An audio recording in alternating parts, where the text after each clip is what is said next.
exist the way it does now if we hadn't been able to do that back then. So I'm grateful to those people, and to Tom Colandra, who before we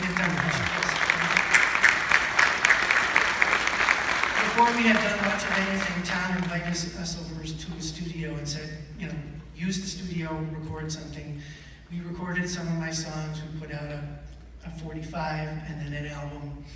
And it's just, that's what's kept me going. You know, playing is fun. I'm no great shakes as a guitar player, and my singing never made anybody swoon.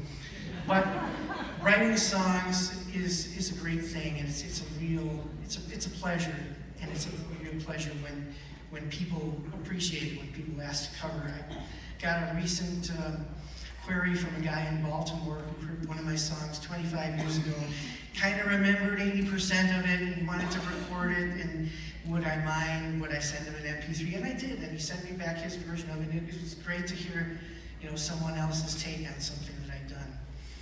So, really, you know, I want to thank the people who are kind of responsible for this, Bruce Moser, Bernie Kugel, Bob Silvestri, Elmer Platz, anybody else involved in the Hall of Fame who is kind of responsible for sticking me in there. Kind of like to think that I represent two groups of people. One are people like me who just kind of keep doing this. We had no hits, we don't play all the time, we're not great musicians, but we do it with the art for art's sake. And then the